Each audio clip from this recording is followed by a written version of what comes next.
Ireland in Review, the final week of January 2026. Introduction: A Nation in Transition. Good morning.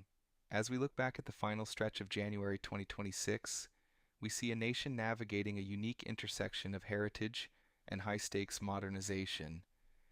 It was a week defined by the Connolly Effect in politics, record-breaking cultural festivities, and a series of high-tech breakthroughs in public safety. Ireland started the year not just looking at its past, but actively securing its future. The political landscape, the Connolly Effect. The biggest story in Irish politics remained the aftermath of the historic presidential election. Catherine Connolly, the former independent TD for Galway West, secured a landslide victory with over 63% of the vote, the highest margin since the office was established. As she prepared for her inauguration as the 10th President of Ireland, her departure from the Dáil triggered an immediate and high-stakes scramble. By the final week of January, the focus shifted heavily toward the looming by-election in Galway West.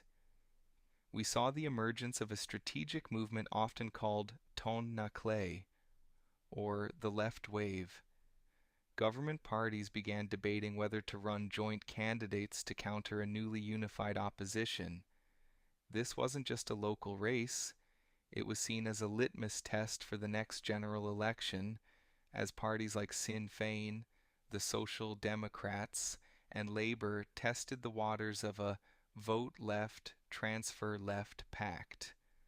Culture, TradFest, and the Turner tradition. While the political halls were buzzing, the streets of Dublin were filled with the sounds of the 21st annual TradFest. Running from January 21st to the 25th, the festival transformed the capital into a vibrant hub of folk and traditional music. This year was particularly notable for its Transatlantic Women Showcase, which featured legendary artists like Mairead Níomh Naig and Sharon Shannon, bridging the gap between Irish and American folk traditions. From the historic pews of St. Patrick's Cathedral to the high-energy Sesh Mór at the Button Factory, the festival proved that January can be one of Dublin's most culturally profitable months. Meanwhile, a quieter tradition was drawing to a close at the National Gallery on Marion Square. The Turner as Inspiration exhibition featured the famous Vaughan bequest, 31 delicate watercolors by J.M.W. Turner. Because these works are so light-sensitive, they are only displayed in January when the winter sun is at its weakest. This year, the exhibition was enriched by modern prints from Irish artists like Jennifer Lane and Niall Nessens, showing how Turner's 19th century mastery of light still resonates today. On January 31st, queues stretched around the block as thousands took their last chance to see the collection before it returned to the vault for another year. National security, the subsea vulnerability. Beneath the cultural celebrations, a sobering conversation was happening regarding national security. On January 20th, parliamentary questions highlighted a critical vulnerability in Ireland's infrastructure, our subsea data cables. With 97% of global communications passing through these undersea links, many of which land on Irish shores, the government faced intense pressure to fast-track naval investment. A new report emphasized that, as an island nation, our economy is uniquely dependent on these cables. There were renewed calls for specialized undersea monitoring equipment and a dedicated sovereign cable repair ship. This week marked a shift in the public consciousness, moving from a focus on land-based defense to a realization that our digital lifelines are exposed in the Atlantic. Public safety, crime and the smishing bust. The Gardaí were exceptionally active this week, landing two significant blows against organized crime. On Thursday, January 29th, two men in their 40s and 50s appeared in Blanchardstown District Court following a major investigation by the National Drugs and Organized Crime Bureau. While the specifics were kept tight to protect the trial, the arrests were linked to a year-long surveillance of a network involved in serious criminality.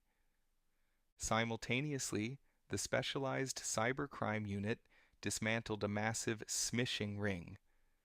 Using SIM boxes to flood Irish phones with fraudulent bank alerts, this group had targeted thousands of citizens.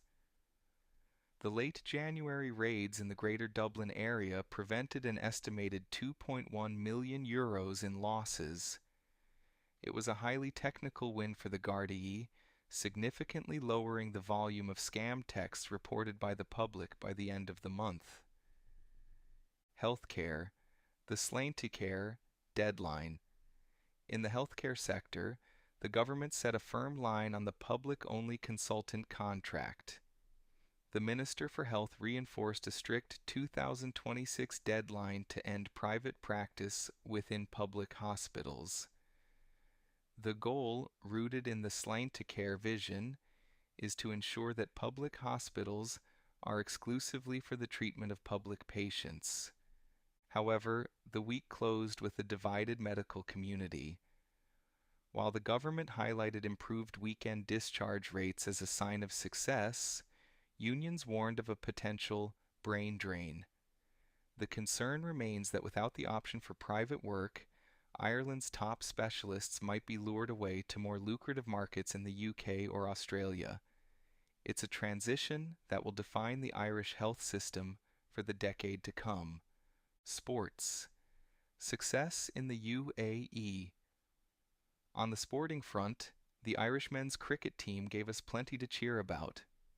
On January 29th at the Dubai International Stadium, Ireland secured a dominant 57-run victory over the UAE in their first T20 International of the 2026 tour. After choosing to bat first and setting a target of 179, the Irish bowling attack proved too much for the hosts. Gareth Delaney was the standout performer, taking 3 for 26 and earning the Player of the Match title. This clinical performance is a massive boost for the squad as they look toward the T20 World Cup qualifiers scheduled for later this year. Environment, the power of the wind. We wrap up with some groundbreaking news for the environment.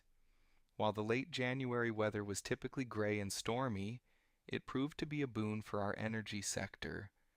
In a historic first, the Irish grid emitted its lowest amount of CO2 ever recorded for a January month. For a period of 48 hours in the final week of the month, wind energy provided over 80% of the national grid's power. This was bolstered by the Greenlink interconnector, which is now fully operational, allowing for more efficient energy sharing.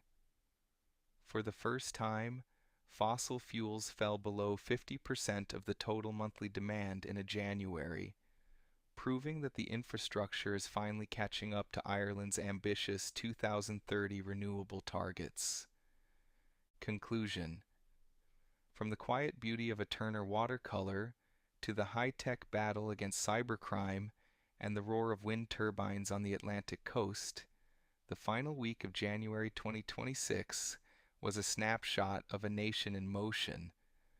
We move into February with a new president, a more secure digital landscape, and a renewed focus on our environmental and social goals. Thank you for listening to this review of a pivotal week in Irish life.